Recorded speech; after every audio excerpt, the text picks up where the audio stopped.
Hello dear students. In today's lecture we will talk about fields of psychology.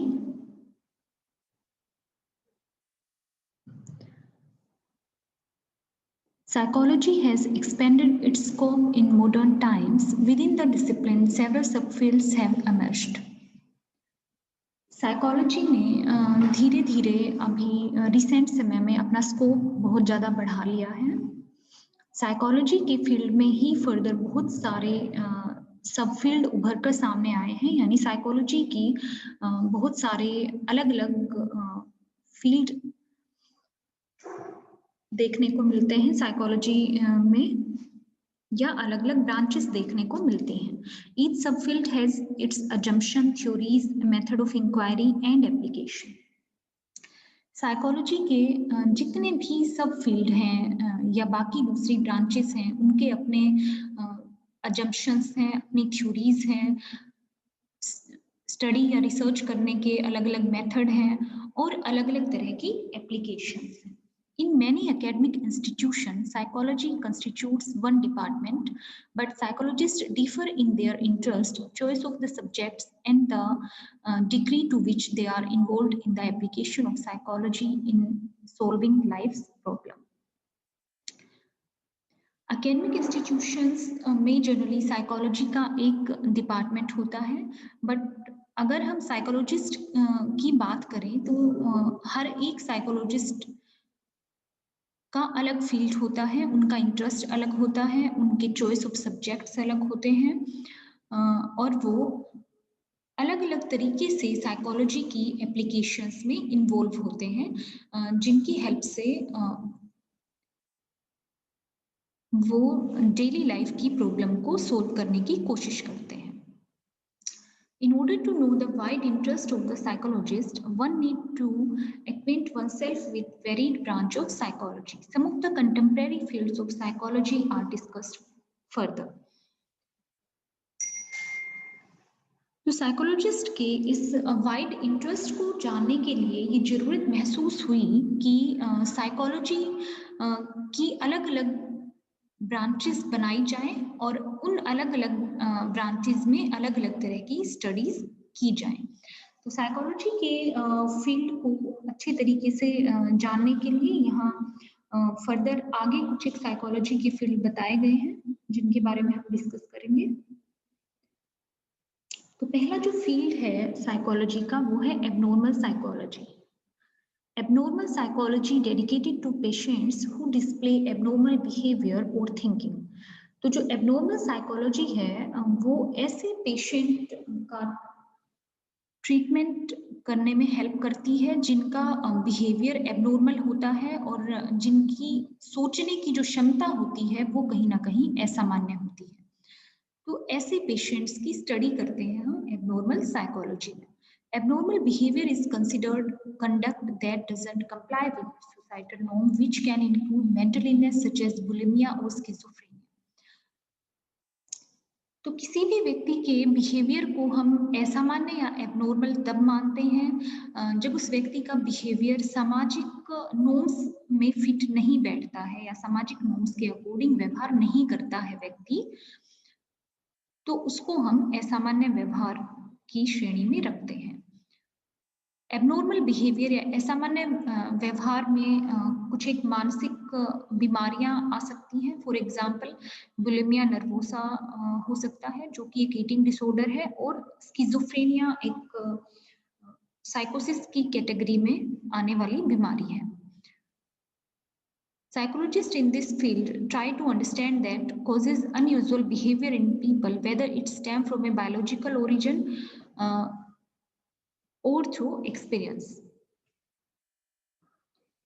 तो abnormal psychology में काम करने वाले जो साइकोलॉजिस्ट हैं वो ये समझने की कोशिश करते हैं कि अगर किसी व्यक्ति का व्यवहार असामान्य हो गया है या अगर किसी व्यक्ति की थिंकिंग जो है वो डिस्टोर्टेड हो गई है या अनयूजुअल हो गई है, तो उसके पीछे कारण क्या है. उसके असामान्य व्यवहार के पीछे कारण बायोलॉजिकल है या फिर उसके एनवायरनमेंट का इफेक्ट या उसके एक्सपीरियंसेस का इफेक्ट उसके ऊपर हुआ है. यानी नेचर और नर्चर को समझने की कोशिश एब्नॉर्मल साइकोलॉजिस्ट करते हैं कि किसी भी व्यक्ति के असामान्य व्यवहार या डिस्टोर्टेड थिंकिंग का रीजन व्यक्ति का नेचर है या उसका नर्चर है। यहाँ नेचर से मतलब बायोलॉजिकल कोजेस से है और नर्चर से मतलब एनवायरमेंटल कोजेस से है। सेकंड फील्ड है बिहेवियरल साइकोलॉजी। बिहेवियर से बिहेवियरल साइकोलॉजी बना है, यानी व्यवहार। Psychologists who study the connection between the mind and subsequent behavior are behavioral psychologists. तो ऐसे साइकोलॉजिस्ट जो कि व्यक्ति के माइंड यानी उसके दिमाग और व्यवहार के बीच के कनेक्शन का अध्ययन करते हैं, उनको बिहेवियरल साइकोलॉजिस्ट कहा जाता है। Behavioural psychologist counsel, diagnose and treat patient with behavioural disorder. जो बिहेवियरल साइकोलॉजिस्ट होते हैं वो व्यवहारात्मक डिसऑर्डर्स के पेशेंट की काउंसलिंग करते हैं, उनके व्यवहार से संबंधित जितने भी असामान्यताएं होती हैं उनकी पहचान करते हैं और उनकी व्यवहार से जुड़ी हुई समस्याओं को दूर करने का प्रयास करते हैं। By better understanding behaviors, the psychologists hope to better predict how people will behave in a different situation. क्योंकि बिहेवियरल साइकोलॉजिस्ट जो होते हैं वो बिहेवियर को बहुत बेटर वे में समझते हैं, इसीलिए बिहेवियरल साइकोलॉजिस्ट जो है वो बहुत आसानी से ये प्रिडिक्ट कर सकते हैं या अनुमान लगा सकते हैं कि कोई भी व्यक्ति अलग अलग सिचुएशन में किस तरीके से बिहेव करेगा। क्यों बता पाते हैं? क्योंकि वो उस पर्टिकुलर व्यक्ति के बिहेवियर की बहुत ही डेप्थ में स्टडी करते हैं, इसीलिए वो अनुमान आसानी से लगा पाते हैं। Behavioral psychologists study how habits form in people and how the mind plays a role in physical response. जो बिहेवियरल साइकोलॉजिस्ट हैं वो लोगों में आदतें किस तरीके से बनती हैं इस चीज का अध्ययन करते हैं और लोगों का जो ब्रेन है वो किस तरीके से फिजिकल इवेंट्स या फिजिकल स्टिमुलस के प्रति रिस्पॉन्स करता है, इस चीज की स्टडी भी वो करते हैं। अब देखो बार बार आपके सब्जेक्ट में स्टिमुलस वर्ड बार बार आ रहा है, तो आप लोगों को ये पता होना चाहिए कि व्हाट इज स्टिमुलस। हिंदी में स्टिमुलस को उद्दीपक कहते हैं। तो हमारे पर्यावरण में मौजूद या हमारे एनवायरनमेंट में मौजूद वो सभी चीजें जो हमें स्टिमुलेट करने का काम करती हैं। फॉर एग्जाम्पल कोई भी चीज जिसको हम देख रहे हैं, जिसको हम फील कर रहे हैं, जिसको हम टच कर रहे हैं, कोई भी चीज स्टिमुलस हो सकती है जिसकी वजह से हम स्टिमुलेट हो रहे हैं या जिसके ऊपर हमारा ध्यान जा रहा है या जिस चीज की तरफ हम रिस्पॉन्स कर रहे हैं, तो उसको स्टिमुलस कहा जाता है। फॉर एग्जाम्पल हवा भी एक स्टिमुलस है। हमारे अगर हम क्लासरूम में बैठे हैं, ब्लैक बोर्ड एक स्टिमुलस है, आपका टीचर एक स्टिमुलस हो सकता है आपके लिए, बुक स्टिमुलस का एग्जाम्पल है, पेन स्टिमुलस का एग्जाम्पल है। तो यानी हमारी एनवायरनमेंट में मौजूद सभी चीजें और उन चीजों में से जिसकी वजह से हम स्टिमुलेट हो रहे हैं वो हमारे लिए स्टिमुलस है। तो किसी भी स्टिमुलस के प्रति हम एक पर्टिकुलर वे में रिस्पॉन्स करते हैं। तो stimulus and response bar bar word आएंगे आपके साइकोलॉजी में, तो ये आपको ध्यान रखना है। अगर स्टिमुलस एक से ज्यादा हो तो उसको स्टिमुलाई कहा जाता है। नेक्स्ट जो फील्ड है वो है clinical psychology. Clinical psychology relates to psychologists directly providing comprehensive health care to patients who are suffering from mental illness. तो जो क्लिनिकल साइकोलॉजी है वो उन साइकोलॉजिस्ट से रिलेटेड है जो कि मानसिक बीमारियों से ग्रसित लोगों की हेल्थ केयर का ध्यान रखते हैं और मानसिक बीमारियों से पीड़ित लोगों के स्वास्थ्य को बेटर बनाने में उनकी हेल्प करते हैं। Clinical psychologist interact with patient through observations, interviews and test before making a diagnosis and coming up with a plan to deal with the symptom of mental illness. जो क्लिनिकल साइकोलॉजिस्ट हैं वो मानसिक बीमारियों से पीड़ित patient के साथ interact करते हैं और इंटरेक्ट करने के लिए क्लिनिकल साइकोलॉजिस्ट ऑब्जर्वेशंस का सहारा लेते हैं, इंटरव्यू करते हैं और अलग-अलग साइकोलॉजिकल टेस्ट का उपयोग भी वो पेशेंट से इंटरैक्ट करने के लिए करते हैं और ऑब्जर्वेशन इंटरव्यूज और टेस्ट के माध्यम से वो एक डायग्नोसिस बनाते हैं और आफ्टर डायग्नोसिस उस मेंटल इलनेस के सिम्टम को समझने की कोशिश करते हैं और डायग्नोसिस के बाद उन सिम्टम के अकॉर्डिंग पेशेंट का ट्रीटमेंट अलग-अलग थेरेपीज के माध्यम से करते हैं। Many psychologists in this field use psychoanalysis, a psychological theory and form of therapy for treating mental disorder in patient. तो बहुत सारे साइकोलॉजिस्ट मेंटल डिसऑर्डर्स से पीड़ित पेशेंट का ट्रीटमेंट करने के लिए अलग-अलग थेरेपीज का इस्तेमाल करते हैं। फॉर एग्जांपल कुछ एक साइकोलॉजिस्ट साइको एनालिसिस का यूज करते हैं, कुछ एक साइकोलॉजिस्ट जो है वो कोग्निटिव बिहेवियर थेरेपी का यूज करते हैं। Over the course of multiple visits, psychologists delve into the emotion and experience of a patient to provide insight into the illness. तो धीरे-धीरे जैसे एक पेशेंट जो है वो बार-बार विजिट करता है किसी साइकोलॉजिस्ट को, तो साइकोलॉजिस्ट जो है धीरे-धीरे उस पेशेंट के इमोशन और उसके एक्सपीरियंस को बिल्कुल अच्छे से समझने लग जाता है और उसकी बीमारी की जड़ तक पहुंचने की कोशिश करते हैं। नेक्स्ट फील्ड है cognitive psychology. Concerned with mental processes, cognitive psychologists study the human thought process and how people obtain, process and store information in the brain. तो कोग्निटिव साइकोलॉजी कोग्निशन से जुड़ा हुआ है, हिंदी में संज्ञान कहा जाता है कोग्निशन को, कोग्निटिव को कहेंगे संज्ञानात्मक मनोविज्ञान। कोग्निटिव साइकोलॉजी संज्ञानात्मक मनोविज्ञान। तो कोग्निशन या संज्ञान का मतलब होता है हायर मेंटल प्रोसेसेस, यानी उच्च मानसिक स्तर की प्रक्रियाएं। तो जितनी भी जो हाई लेवल की मेंटल प्रोसेसेस होती हैं उनको कोग्निशन कहा जाता है। तो जो कोग्निटिव साइकोलॉजिस्ट होते हैं वो मेनली किसी भी व्यक्ति की मेंटल प्रोसेसेस या मानसिक प्रक्रियाओं के ऊपर मेन फोकस करते हैं। वो व्यक्ति की मानसिक प्रक्रियाओं को समझने का प्रयास करते हैं, किस तरीके से किसी भी व्यक्ति की थॉट प्रोसेस काम कर रही है उसको समझने का प्रयास करते हैं। कोई व्यक्ति किस तरीके से किसी भी स्टिमुलस को परसीव करता है, किस तरीके से प्रोसेसिंग होती है और कैसे स्टोर होती है इंफॉर्मेशन उसके ब्रेन में, उसका अध्ययन करते हैं। यानी कोग्निटिव साइकोलॉजिस्ट मेनली जो है थिंकिंग प्रोसेस है या फिर रीजनिंग एबिलिटी है, मेमोरी है, डिसीजन मेकिंग एबिलिटी है, ये सारी जो है वो हायर मेंटल प्रोसेसेस के अंदर आती हैं। तो इन सब का अध्ययन एक कोग्निटिव साइकोलॉजिस्ट करता है। तो ये साइकोलॉजिस्ट अलग-अलग तरह के एक्सपेरिमेंट और रिसर्च करते हैं किसी भी व्यक्ति की मेमोरी यानी स्मृति को समझने के लिए, परसेप्शन को समझने के लिए, लर्निंग को समझने के लिए और डिसीजन मेकिंग एबिलिटी को समझने के लिए, रीजनिंग को समझने के लिए, थिंकिंग प्रोसेस को समझने के लिए। They work to better understand the mind and find solution to memory loss, learning disabilities and other cognitive issues. जो कोग्निटिव साइकोलॉजिस्ट हैं वो किसी भी व्यक्ति के माइंड को बेटर वे में समझने का प्रयास करते हैं और किसी भी व्यक्ति में अगर मेमोरी लॉस हुआ है यानी उसकी स्मृति